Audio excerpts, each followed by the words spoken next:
ย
ทังหิงสิมะหุปะโต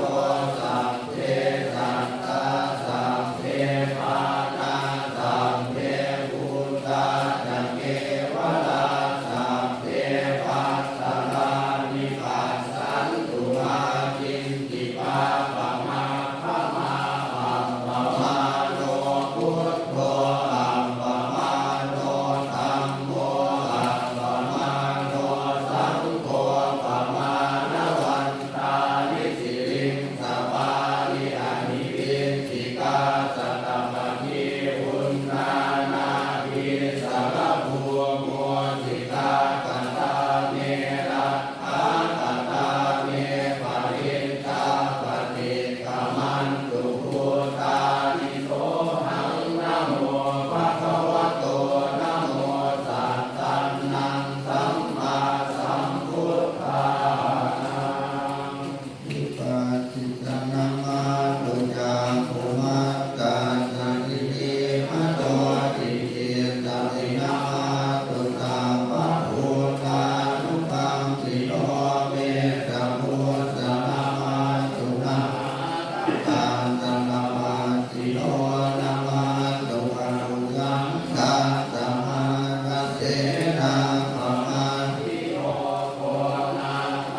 ภาเวนะสัพพะทิตานามิตังนุภาเวนะสีลสมาธิปัญญานุภาเวนะภูมิภานุภาเวนะธรรมานุภาเวนะสังฆานุภาเวนะเตชะนุภาเวนะอิทานุภาเวนะมัตตานุภาเวนะเยยะธรรมานุภาเวนะจตุราสีติสาตธัมมังคันธานุภาเวนะอุตตะธัมมานุภาเวนะอังคิกามตานุภาเวนะอัตตมาปฏิยานุภาเวนะยานุภาเวนะนานุภาเวนะญาณานุภาเวนะญาณานุภาเวนะเมตตากรุณามุทิตาอุเบกขานุภาเวนะตานุภาเวนะสัมปันนานุภาเวนะตุยหังสัมมาโรโสปุวันตวันโยปันโนมนาตุมายังสามินาสันตุสัมปันสัลาญาปิวินันสันตุสัมปันธัมปาตุยหังสมิทันตุทิคายุตาตุยหังโหตุนันตมาสจิเวนะสมันทิโพโหตุนาตถาอังกาสภะพะสมณภูมิคังคานาสัมมุตตาอารังกตาเนสัมมาตุเมอานุรักขันตุนะโมตัสสะภะคะวะโตอะระหะโตสัมมาสัมพุทธัสสะนะโมตัสสะภะคะวะโตอะระหะโตสัมมาสัมพุทธัสสะนะโมตัสสะภะคะวะโต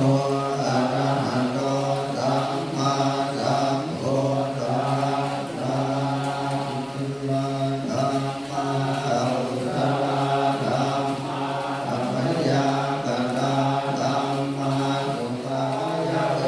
ทนายสัมปยุตตาธัมมาทุกขายเว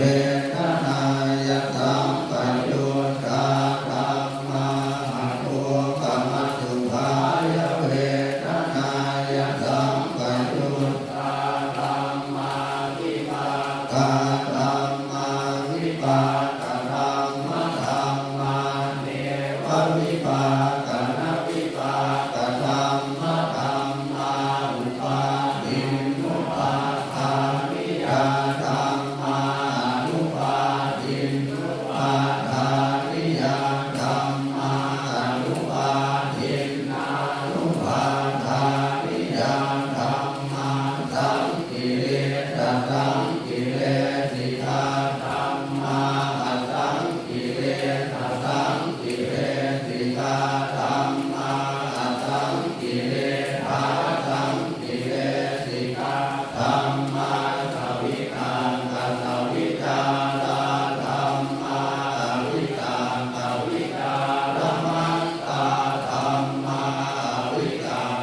งวิจาราธัมมาอิติสังฆทา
ส่วนมากสองบทนี้มันก็เอาถึงแต่เวลาไปที่หลัง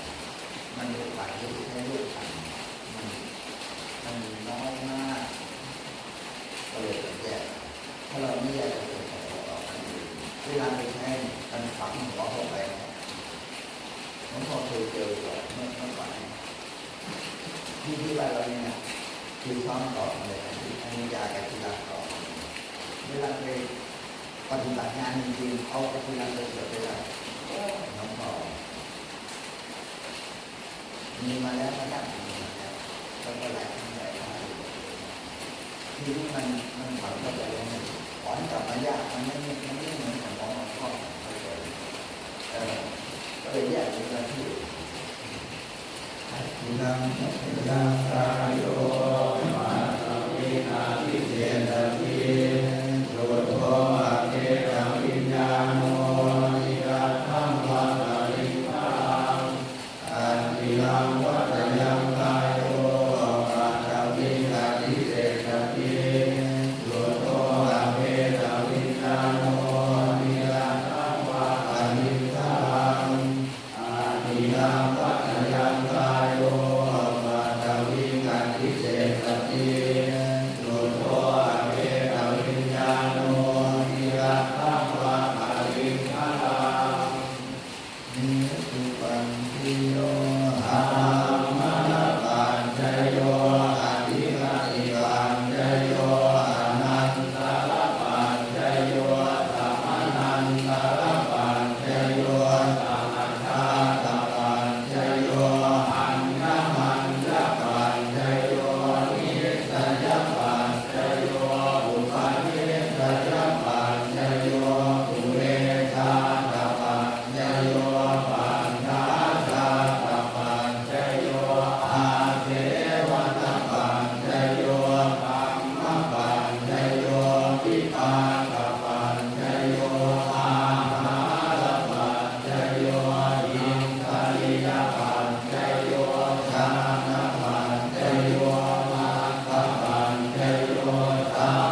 งกังอินาทินาสังฆังอิทุกะเนพิตาภิกะละตังนิทายังสัตตานะโต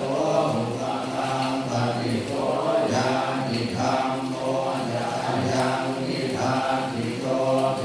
ตานะปุจจายัตตาลุลาลังปะลังนะภิกขุนาโนปะทินตังตุมเมหิปุญญา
เรื่องอะไรต่างๆที่นี่ก่อนถ้าก่อนได้ผมก็ต้องยอมนะง่ายๆเลยวันนี้พูดถึงเรื่องนี้ในดูเสืออย่างดูแล้วก็ผมก็ดูอาชีพบ้านมันไม่วิ่งกับปะปองนะต้องแรงดูเนี่ยดูอาชีพก็ดูเสือใกล้ดูแต่โลกเข้ามาเกี่ยวกับเรื่องการทำงานก็ต้องรู้เรื่องไปนะหมอว่าเป็นเรื่องอะไรที่ไปทำก็ติดต่อไปผมทีนี้แล้วไม่ทันไปวัดไปหาหมอจานตัวขอข่าวไปข่าวไปก็หมอไปแค่หมอมันพอเอาเลยหาบอกเอาดีเลยนะไอ้ที่ข่าวเราต้องหมออยู่แล้วข่าวก็ทำงานอย่างนั้นที่โรงพยาบาลฉันได้ฉันได้ที่เห็นหาหมอได้เราก็บอกหมอที่ไม่ได้ก็เดี๋ยวลงnó cái này ai kéo cái này kéo qua cái này không phải mình không gọi nó không gọi nó còn nó ngay như vậy nó không phải hạ để kéo nó phải không phải hạ nó không có gì mà đủ phải thì đỡ được nó mà có đến mà đủ mà nó đồ thì nó đồ thì này không ăn được không ăn ngồi mà chưa mà ăn tôi phản lại các tôi có cái điều là theo toán thì rất là cái điều là nó coi bỏ đi cái đoàn này nó còn nó cả con người làm nó phải có điều quật theo toán thì nữa cái toán có điều quật nó coi toán thì mất là mình áo nó thì toán con cái này nó coi toán thì nó mùi cũng có điều quật theo rồi nó như ta khi thắng cái đồng bạc cái gì cái bài học đấy anh mình cho các cái điều thành cái lớp coi này thành có mắt có vậy mỗi giờ hai tay không còn người có chỉ có đầy về không còn nhà là sáu rồi anh đi là như loại nó có giờ nó có con chữ cần tự hiểu đây cái đây là những cái mà nam của những cái con đầy bốn trăm đi bốn trăm mát rồi như thế bốn trăm mát rồi như nó đây có trăm đi rồi giờ đấy không có bỏ chúng ta đang thấy cái chuyện này thì ngay bây giờ để làm sao cho nó nhiều hơn làm sao lại gì các cái hoạt động này khi làm cái đó ông một ngày nó ra lại một là nó lại cần dành cái thời gian nó không khoảng nó có cái thứ ba nó có gì tháng nên cái thứ ba là gì cả nó có cái kho còn nó có cái nàyที่จะทำต่อเพื่อเป็นสารมาอยู่เลยเมื่อพอถึงเราจะต่อตายมันเลยมันขนาดที่เป็นดูได้เป็นพอแล้วที่ดูได้ให้เราต่อตายเข้าเลยจะเป็นขนาดไม่ใช่ง่ายนะถ้ามันสร้างการเราต้องการมันต่างกันแล้วพอพวกแม่ไม่เรียนไปเรียนมาดูไปท่านด้วยไปท่านแห้งข้างก็เดี๋ยวเธอไปมันปวดก็ได้หรอกท่านปวดก็ได้หรอกมันทำรุ่นน้องก่อนแล้วเดี๋ยวบอกลูกไปฉลาดเนี่ยบอกเบิ้ลเลยเดี๋ยวเบิ้ลฉลาดลูกไปฉลาดก็ว่าก็บอกอยู่ด้วยตอนเลิกด่ามันต้องเจอตั้งฐานแล้วเราไปขอไปตั้งฐานแล้วเราไปถามไอ้ตื่นแม่ไปถามไอ้ตื่นแม่แล้วพอกลับมาได้ง่ายง่ายไปได้ไงไปตื่นทุกวันตั้งโอ้ยมันฉลาดแม่โม่ที่ไหนไปถามมันไม่ตื่นไปถามพ่อแม่พ่อเราตื่นเขาไม่เชื่อเราน่าเชื่อนะท่านเชื่อถึงหน่อยท่านเตียงมาทำของพ่อนะท่านถ้าเรียนมาถ้าเครื่องดื่มกับเราพ่อเนี่ยก็ได้ไม่เป็นไรแต่ถ้าผมมี100ผมมี200ท่านเรียนมาแค่10%ตายเลยนะท่านโดนหาที่ตายแล้วนะผมเปรียบเทียบเป็นการโดนหาที่ตายแล้วนะไม่ของบ้านก็วิ่งอยู่แล้วเลยนะ หลวงพ่อไม่แนะนำไปขวางที่อื่นนะไปมาขวางตรงนี้เนี่ยเลิกขวางที่ตรงนี้ก็ไม่จะมาขวางที่อื่นก็จบนะชีวิตง่ายนิดเดียวเท่านั้นเองก็มาฝึกแล้วยังไม่เอาอยู่ยุ่งผมเข้มงวดแต่ผมทำงานเดือนอยู่นั่นโอ้โหรับรองผมจะเรียนผมก็ข้างเยอะหลายคนไม่เยอะเห็นผมไปเรียนต่อใจอยู่วันเห็นวันก็มาผมทำบทชาวบ้านผมทำบทชาวบ้านผมไม่ละอายทำดีผมก็ไม่อยากอายเลยผมทำดีอยากจะคุ้มเองหน่อยพวกแต่พวกกันเข้มงวดมากพอแล้วพอต้องว่าอยู่โตนี้ไปไกลก็อยู่ยังอีกเยอะมันสิฉลาดมันหนีไก่เข้าหรือว่าถ้าไปนี้นะเยอะไปบอกมันเยอะเยอะไปบอกว่าย่างเนี่ยมันค่อนฉลาดไม่พอท่านให้มันเรียนต้นมันเรียนไปเรื่อยๆห่างหรือว่าจะล่อห่างมันโดนเกิดปัญญาอะไรอย่างนี้ทำเนี่ยหลวงพ่อก็บอกแล้วชี้แจงให้ฟังแล้วท่านตั้งแถวต้อนรับหลวงพ่อเมื่อก่อนเขาเป็นแต่ละการเป็นอะไรใหม่เมื่อก่อนเขาเหนื่อยเมื่อก่อนที่ทำงานไม่เข้าใจตั้งแถวรอหลวงพ่ออะไรอย่างเงี้ยแล้วพอไปทุกนั่งไม่ก็ต้องทุกเรื่องหลวงพ่อเรื่องฝ่ายเรื่องของเรื่องการตั้งก่อนเมื่อก่อนมันวิทยุเมื่อก่อนเขาเรียกว่าอิทธิพลพอสมควรนะทำไมเวลาเกิดใครสุภาพนะทำไมเขาเรื่อยๆทำไมต้องถึง24ครับเข้าใจมีต่อยากเขามันอยู่ร้านคุณเอาห่อและห่อห่างที่เคยในที่หาที่ดีแต่เลือกไปมากไม่ชื่อว่าแก้พอหน่อยที่เราปั้นห่อห่างว่ามีลูกในร้านมีที่เดือนหนึ่งเพราะอย่างเดือนพวกเราเดือนตายไปแล้วเก่าเดือนก็ไม่ตายอยู่แล้วพ่อที่รับมีตั้งเอาไปที่หกแล้วก็ที่หกบาทไปไม่ได้ถ้าที่นึกไม่ได้ที่จะบอกเอาเรื่องโดนทุกปากให้ดูด้วยนะถ้านั่นเป็นตัวเลือกเลยอันนี้ได้ไหมถ้าคนไม่ได้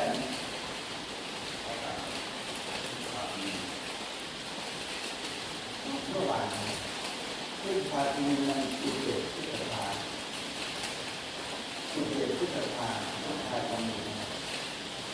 ต้องเข้าใจด้วยไม่ได้ไงที่ได้เลย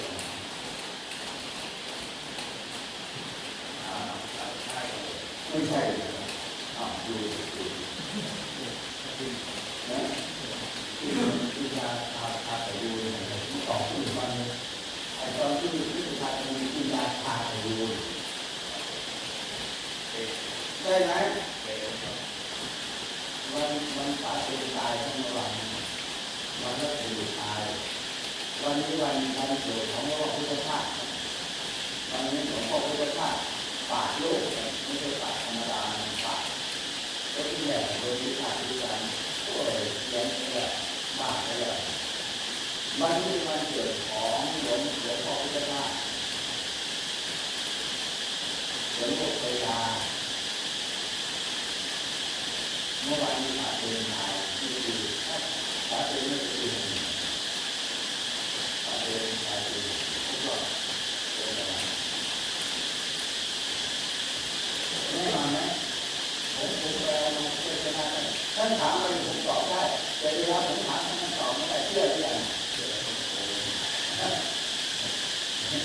เชื่อหรือยังโม่จะเสียงใช่ไหมมองว่าตัดให้เสียหรือไม่ท่านถามมาผมตอบไม่ใช่ว่าที่ถามที่เกิดเรื่องต้น